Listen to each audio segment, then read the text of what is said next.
Greetings, brothers and sisters. I am Vincent J. H. Harker. To critique God in this land would signify wickedness, a heretic actively against God, the greatest being.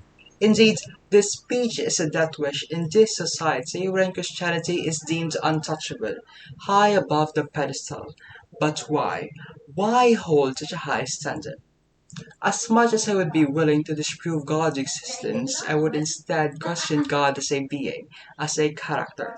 For these 7 minutes of my life, I'm going to presume the existence of Christianity's God, right as I speak, as you listen, as others hate me. An omnipotent, omniscient, and eternally loving Creator is watching over. Using revealed scriptures and the context of the present day, I am to dissect this praise supreme being, to ask the question, is God even great? I first pose a thought experiment. The human species are said to have thrived 100,000 years ago on this very planet. Expectation of life 25 years, vast arrays of microorganisms carrying disease, abundance of famine, volcanoes, earthquakes, fight over tribes over resources. For this 96,000 years, God watches with folded arms, with coldness, with ignorance, and only around 3 to 4,000 years ago, only in the most barbaric, barren, and illiterate parts of the Middle East, God has decided to intervene. Not in China nor in Egypt where people can read, and not through an elaborate universal network. No! This omnipotent, omniscient being who created the stars, the planets, and life concluded that what better way to announce his presence than by floods, by genocides, by plagues, by dreams, and by unfalsifiable testimonies.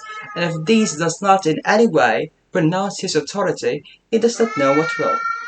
I am certain that even I or you, given the maximum power to manipulate the universe, can pronounce authority better than say a burning bush, a parted sea, or stone tablets.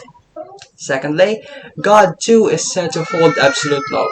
How benevolent is a God that deeply cares what food you eat, blood or pork, what part of your genitalia is sliced, your sexual activity, the number of sexual partners you had, their biological identity, the innateness of your sexuality, and the worst offender, the thoughts you are churning every waking moment from birth. And if these contradict with His will, you are meant to be punished for eternity. What is more love than that? To quote Christopher Hitchens, assuming a creator, we are made sick and commanded to be well. Made sick and commanded to be well by a being greedy for uncritical praise, swift to punish the original sins which he lovingly gave. A loving creator, tenderly giving unforgivable sins to everyone at birth, and a son's for salvation, total redemption indeed, by act of unconditional worship towards him who made the problem in the first place. What is more totalitarian than that? What ghastly regime worse than North Korea? Well, at least in North Korea you could die. With God, that is where the fun begins. This is where your individuality is shattered, either in total bliss, devoid of empathy, or in hell, tormented forever. What logic, what sense can such imposition be? How did finite acts of sins translate into infinite punishment? Punishment meant to impose a lesson. What lesson after hell? God's cruelty, I presume. Now, I turn to the Holy Book and note the grimmest atrocities he has done and encouraged. Leviticus chapter 25, God supports the enslavement of people as inheritable possessions. Deuteronomy chapter 20, God actively encouraged the enslavement of people the Israelites have conquered. How can such a God that condemned the slavery of Israel under Egyptians rally his people to enslave other nations? How great is this God and His universal love? With Genesis, God proclaims to treat women undeserving of respect. Genesis chapter 2, Eve as a helper to Adam. Chapter 3, Eve having no authority. While God praises Lot as he willingly gave his daughters as if objects of pleasure. As 1 Timothy chapter 2 proclaims that women must stay silent. Divine prejudice as if sex was a choice.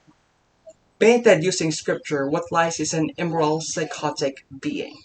Now, pragmatically, looking at the bigger picture, where is he? Where is he letting crimes using his name happen every day?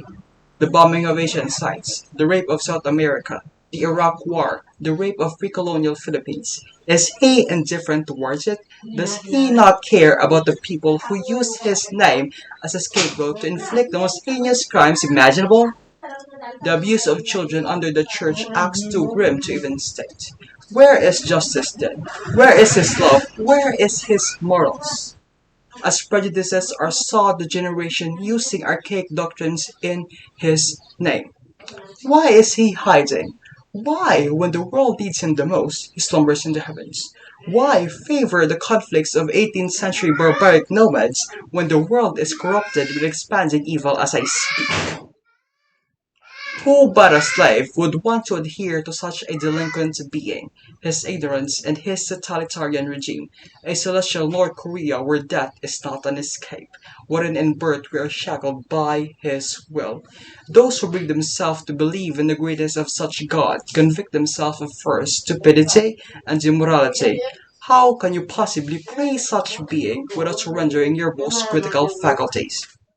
Now, do you wish for such a being to exist? Do you wish to be an eternal slave? Then you should believe that God does not exist, for he is not great.